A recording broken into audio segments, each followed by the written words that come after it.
like to call to order the regular meeting of the Algonac Board of Education, Monday, December 18th, 2017, 7 p.m. If we could all rise for the Pledge of Allegiance and a moment of silence. I pledge allegiance to the flag of the United States of America and to the republic for which it stands, one nation, under God, indivisible, with liberty and justice for all. Thank you. And a roll call, please. Heather Arneal Roberts. Here. Charles Busatell. Here. Heidi Campbell. Here. Raymond Prebeloff. Here. Andrew Goulet. Here. Sharon Stiltner here. Philip Clark. Here. Mr. President, we have a quorum. Okay, I'd like to start off, like to make a motion to amend the agenda to change item 9 to action items, including item A, superintendent's evaluation. Adjournment will become item 10. Support. It's been moved and supported. Any discussion? Hearing none, all those in favor, aye. Aye. Any opposed? That passes. Thank you. Recognition of the presentations, Mr. Latos. I'm very proud to present tonight to some community members who helped the school out tremendously and have always kind of done it in a way where, not to draw a lot of attention to themselves, but it certainly has always helped out our student body. Bob and Lillian Finn are the owners of Johnny Lega's Bar and Restaurant, and always, for quite some time now, have donated certificates for dinners, which is part of our EEF raffle. And each year they donate 12, one for each month, and it's part of that ticket, part of the package with the trip as being first, and then there's also the dinner and then a possible cash prize. But you can't overlook some of these things. We couldn't do the things we do, and when we give out the grants at the end of the year, and we give out $20,000 or $15,000 in grants that wouldn't otherwise be funded, it really goes a long way, and it helps our students out a whole bunch. And people like Bob and Lillian and what they do really goes a long way, and we really do appreciate everything you do. So thank you very much.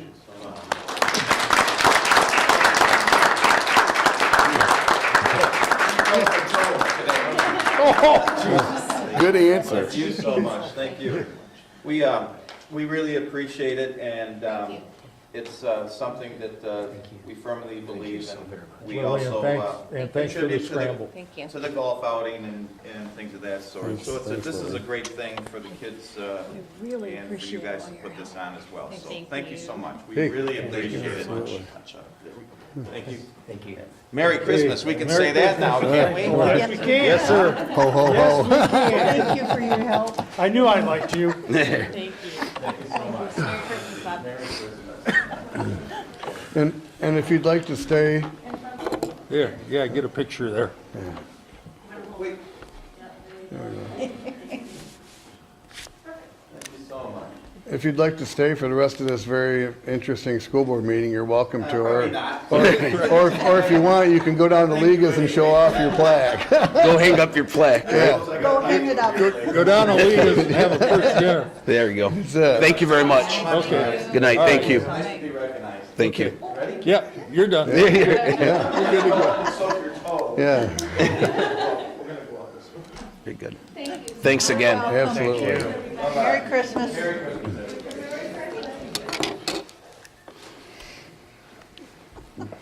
That's funny. And just for the, so we know, it's been, since 2014, Ligas has been donating all $1,200 worth of dinners to us, and as the exclusive provider, they had been presenting them to us on a semi-annual basis prior to that, so I try to go there to help reimburse that a little bit when I can, and, so. Consent agenda. Make a motion that the Board of Education approves all consent agenda items, including agenda, minutes, personnel items, treasurer's report, and bills as listed items A through C. Support. It's been moved and supported. Is there any discussion? Hearing none, all those in favor, aye. Aye. Any opposed? That passes. Information items, Mr. Latos. Item A on there, which is the bid for the pickup truck, and I'd kind of been keeping you up to date on that purchase, and again, our fleet's getting old. A 95 and a 96 is what we started the year out in terms of plowing, and lo and behold, our first snowfall and a truck did go down, and we don't have our replacement yet, but we do have one on the way. So we plowed with one truck and a backhoe, right up, is that about right? Yep. And a tractor. So, I don't know. It's just at a point where we really were overdue for one last year, and we, through some handy mechanical work by Jason on maintenance, we were able to keep it alive for another year, but it's become a safety issue with getting the guys out on the road, and we have them out there at 2 and 3 in the morning, and just can't put them out there like that anymore. So Evan put the bid out, and we are, have any update on that?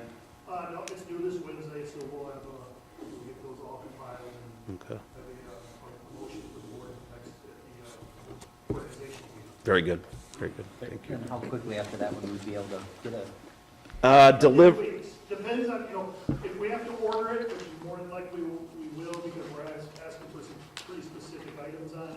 It's gonna be 8 to 10 weeks before we get it, so we'll get it Okay. right at the tail end of yeah, winter. But we'll be in a good place, for next year. and we think we'll be able to keep getting by with the backhoe and the Ford tractor? Jason is working on the truck. We got the glue and tar out right now, Ray, or Phil, so we're working on that. Duct tape. Duct tape, whatever. Try to keep them alive. Letters of interest, anybody that has interest in that, do one of those and get it to Sharon or to Gianna if you don't have it tonight. Administrative reports? Yeah.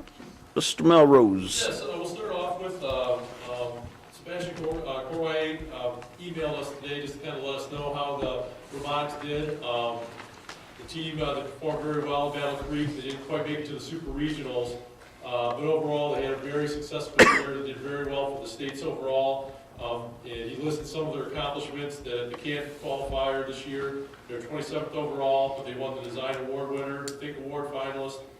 Marysville qualifier, they finished 10th place overall, and they won the Connect Award finalist. The Houghton Cup qualifier, they're in 4th overall. They're Connect Award winner, Inspire Award 3rd place, and Rockwell Collins Innovative Award finalist. And then at the Michigan State Championship, they're 10th. And they also got the Promote Award winner. Their OPR, their offensive power rating, which I really don't know what that is, but it sounds impressive. They were 34th place out of 5,400 teams that registered worldwide. So that's super impressive. So we can tell you that you said in the 2 years here that how much it's really picked up steam and how much it's developed and it moves forward. And it's really a program that we can be proud of as a district, and the kids. Mr. Corway, who's put his heart and soul in all of this, it's amazing how fast this is rapidly becoming a very successful program. So we're looking Nice forward. article today too in the Times Herald on it. Very nice Yep. article, yeah. A couple of things, we had the choir, the Christmas choir was last Thursday. That was Miss Mahal's first one putting it on, and the kids sounded really, really well. They sounded fantastic. They did a nice job, especially since they had to double up on Thursday because of the snow day on Wednesday. Band concert this Thursday at 7 p.m. And the only other thing is after vacation here, first thing we come back, we're going to be starting our second round of NWEA testing, which we're pretty excited about just because we want to be able to compare from what we did in the fall. That's that. Thank you. Miss Lestage. The first weekend or the first Thursday and Friday of December, we had our holiday bazaar. The PTO puts it on every year.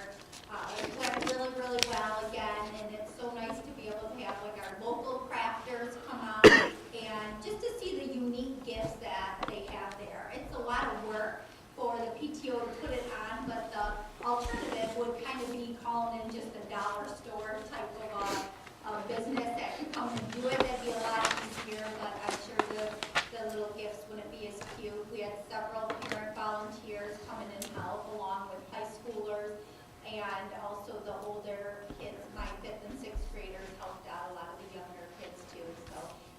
fun couple days, very busy at Algonquin, but I think it was worth it overall. And our fifth graders actually started a project in November that was not really going to be a big deal. They just, from their Scholastic book orders, if you bring in a pair of pajamas, Scholastic will match it with a book and give it to a child for the holiday season. And they started doing it, and it was just, you know, a little bit here and there, but a couple teachers decided to wrap it into the writing standards, and students were writing to local businesses to see if they could help out by donating some pajamas. And a lot of places did donate some extra pajamas, but also we had some big donations. Meyer donated $500, and about 25 students from Mrs. Crow's and Mrs. Baker's class went to Meyer's during that huge snowstorm and spent the money on those jammies. And another student wrote to one of our textbook companies, and they decided that they would match another book to that. So every pair of pajamas is now getting 2 books. And then another student wrote to Cabela's, and that guy was so touched that he went out to Walmart, and they both donated $250. And then he wanted to come out and present the check to all the students in the 5th grade. So 2 managers from the new Cabela's in Chesterfield came out last week, presented the check, and that was another $500. So all in all, I think we have about 375 pairs of pajamas donated this year. Wow. Excellent. Very good. Ms. Sanders. At Millside lately, we have had Jennifer Humes and Lori Augusta have done a really nice job putting on some parent resource meetings for our young families. And they've been really well attended for those preschool families. They just had their second one last week where parents came out, saw some of the things that their ECSE students were doing, as well as giving strategies and kind of make and take stuff that they can use at home that's working for the kids here at school. So been really impressed by the amount of parent turnout at those get-togethers there that they're doing. This Friday, we have Pajama Day for all of the elementary at Millside. Mrs. Claus will also be visiting, so we're real excited to see her coming around and talking to the kids. We did have a Leader in Me coaching day scheduled for our snow day, which obviously was canceled, so it was rescheduled in February to come out. And we are meeting tomorrow as a staff for our Lighthouse meeting, because our student Lighthouse will kick off in January for the kids to decide what their service project will be this year, so. Thank you. Mr. Bishop. Good evening. Just a reminder that tomorrow is our preschool play, which will be at 6:30 here at the high school in the lecture hall. It's a simplified version of A Grinch Who Stole Christmas. We're continuing to use Bright Wheel, which is helping to reduce our costs on paper, toner, and the wear and tear on our copy machine. And it's the portion we're using is free, and it updates the parents what's going on with their student during the day and in the classroom as required by licensing. So that's kind of making its way through the infant and toddler program. And so we're going to continue to see how that works out. We have our giving tree out in front of the office, where we're collecting hats, coats, and gloves to donate to kids in distress. And recently we completed a clay project where the students had the ability to use professional grade modeling clay to sculpt whatever it is they decided to create as part of a Christmas gift to their family. That's all. Board reports? Superintendent's report. Yep, just a couple items today. First of all, just kind of piggybacking on the robotics. And I've kind of been sending you some of the stuff as they've advanced. They've continued to take some trips on the weekend, and it's just been a great experience for our kids. Next month, we're going to bring some of those students in, and they're going to address the board and tell you a little bit about their experience and what it is they do, and kind of some of the things that they've accomplished along the way and the fun that they've had. So that'll be a nice opportunity for us to get a chance to meet those. Sebastian said he wanted to bring the machine in, like shoot balls. We could probably do something like that. All right. No, I want to bring the one in and shoot balls at everybody. Just January 8th with the organizational meeting, and then we're also going to discuss that evening whether or not we have a plan going forward, or what our plan's going to be going forward in terms of if we're going to pursue a bond or a sinking fund. And we had talked a little bit about some of those things, but if there's anything prior to that that you'd like me to prepare, any ideas that you have, I've talked with a couple of you, and just so I can have some information ready for you, I have some ideas I'd like to bring to the group that night as well. But if there's anything else that you'd like to see specifically, let me know, and I can get you some numbers, or Dorothy and I can work on getting some numbers for you. And then last but not least, nice article today in the paper also about some possible a housing proposal out in Algonac. I don't know if you saw that. That would call for building 50 homes down by Mill. I've been in contact with Denise Gerstenberg from the city, and they had some questions about the capacity in terms of, can the school hold the amount of kids that potentially could bring in, and the answer to that is most certainly we'll find spots for them, and Right. but we've got room. Even since we've consolidated, we've lost some students the last couple of years, so the number of students that potentially could bring to us, we'll have plenty of room for them, and we certainly will welcome them. So. Is that the one that's trying to get the smaller lots? I thought that at first, but when they started, what they had in the paper, when they were talking about the size of the houses, they're talking about 1,700 square foot houses, and then up to 2,000 square foot houses. So I gotta assume that they're. 'Cause I know they were They're going rezoning it trying right to go now. They're from having a R1 meeting to right R2. now at 7 o'clock. Yeah. The meeting was, Yeah. and they're rezoning them to smaller lots to put more houses there. Okay. That's what the issue Is that the one where the people It's on at Gulfview Gulfville were and State. not happy about having stuff behind their house? Yeah. So anyway, we'll keep an eye on that one too. I think that's it for me, sir. Good. Visitors and their requests? We do have a couple. Sarah Pitts regarding the Here We Grow garden. Daniel's gonna be doing.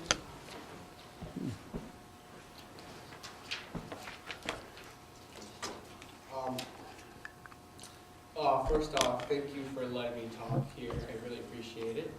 My name is Daniel McEwen. I am a junior at the Algonac High School, and I am a Boy Scout with Troop 252. I am a Life Scout, and this is my proposal for an Eagle project that will help support the school and the Here We Grow program. We have a garden at the Algonquin, where a lot of the kids and their parents do help out too, so it's about 2 years in now, and so he wants to help us further that. My idea was possibly a gazebo or a shed to store the gardening stuff in by the community garden.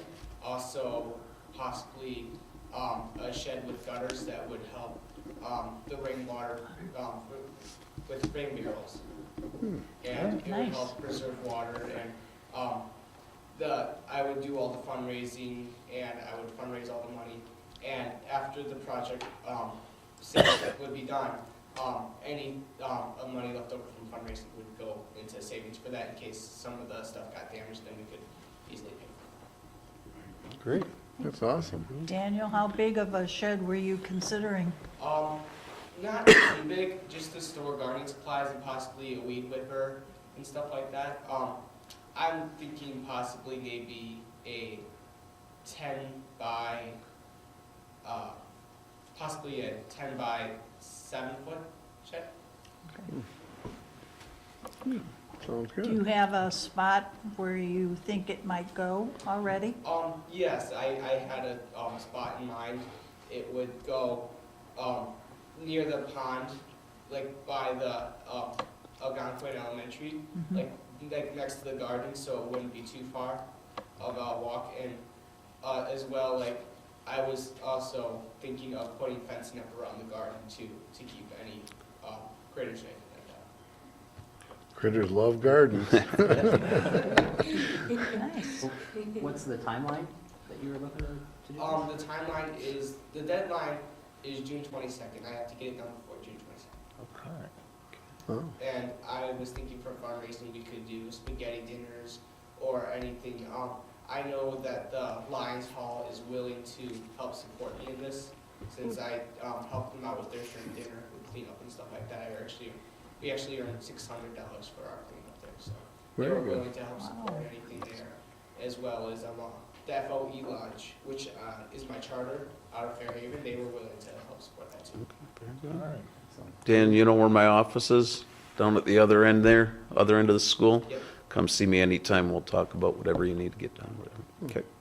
Very good. Thank you. How close are you to Eagle Scout? I just finishing up my last badges and then my Eagle project, and then I have to go to the Boy Scout Board and Council and get it approved too as well. Great. I have a nephew. Yes. A lot of pictures. It will cause a lot less trouble, trust me.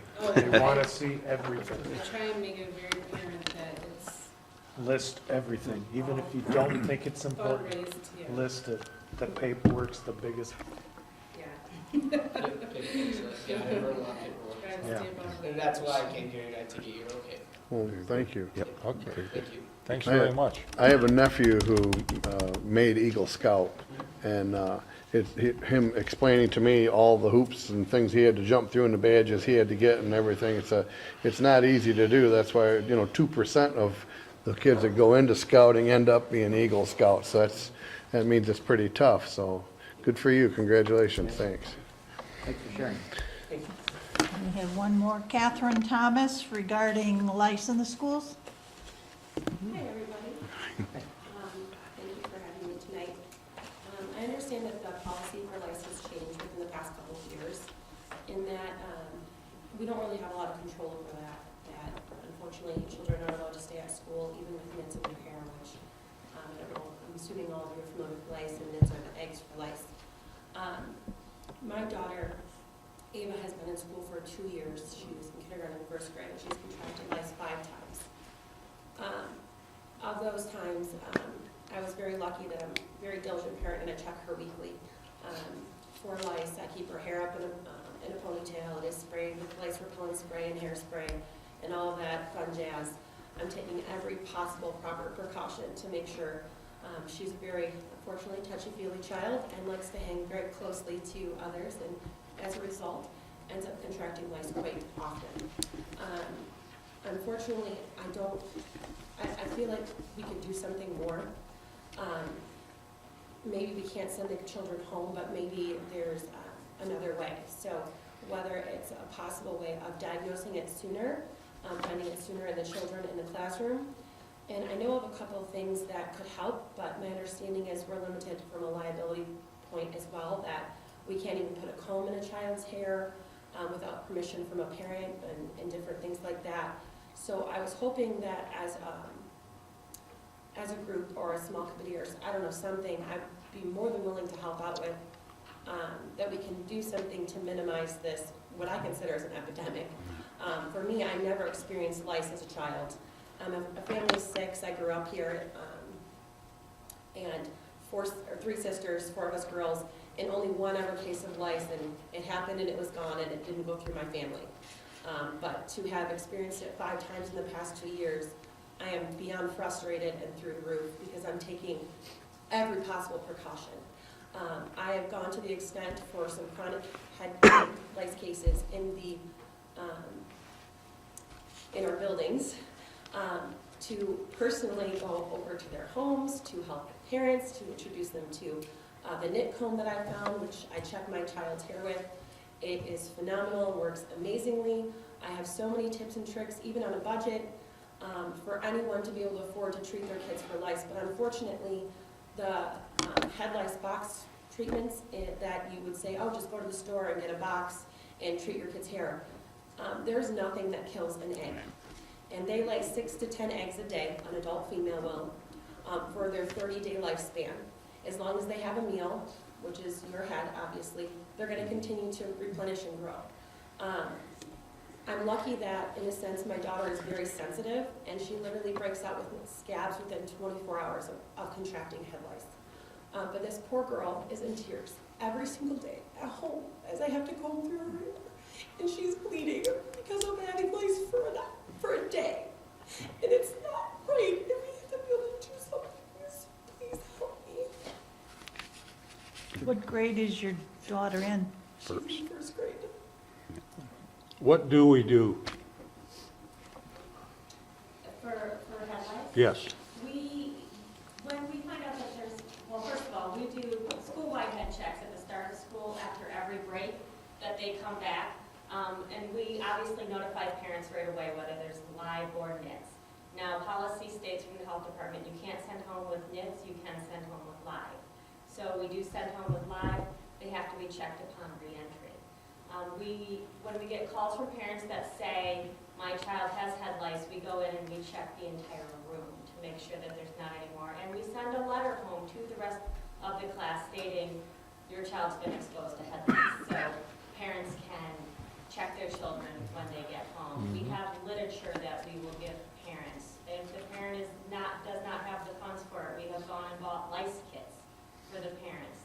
And honestly, it tends to be one or two families that get it over and over. And so it's trying to stay on top of that, where they can get all the live out, but when they come back, if they've missed a few nits, you have to stay on that because they'll hatch every 5 to 7 days. So it's constantly just checking and staying with these families. So if the lice is cleared of the head but not cleared from the home, it will continue to come back and back and back.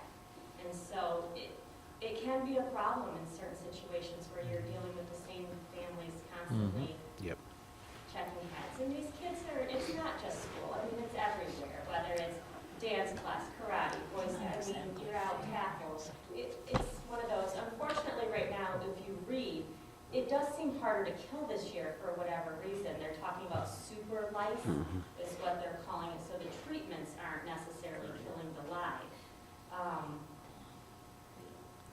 I don't, so that's been tough this year, but we are working with our families. We follow the county health department policy. We check kids' heads all the time. I got a question. Is there a policy up there? Because I know where this is coming from, because we used to have the same families in Fairhaven. You automatically knew, okay, it's been 2 weeks, here it comes again.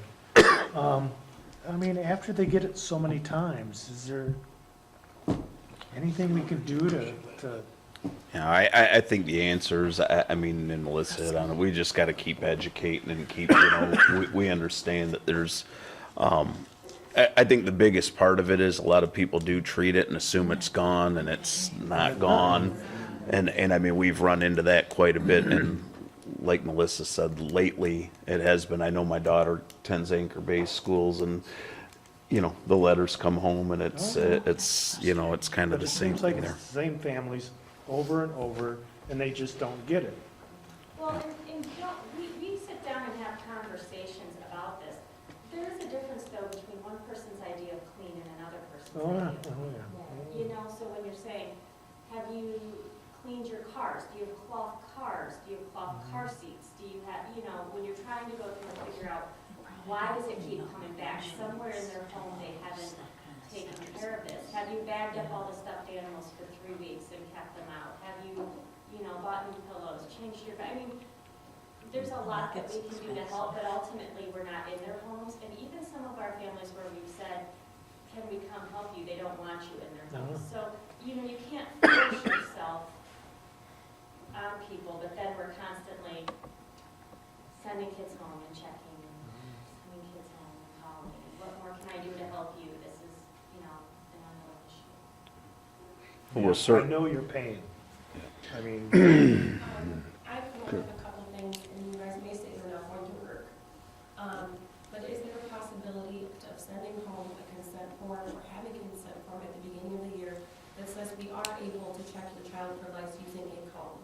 And the reason I say to use a comb is because live lice, as Mrs. Sanders knows, she's checked a gazillion heads, are next to impossible to find in here with the naked eye, because they move at 8 miles per hour. And if you think, if you're combing someone's hair nice and slowly and moving it out of the way, those live lice are gonna run back into shade in the hair so quickly that to find live lice in a child's head without using a nip comb is next to impossible.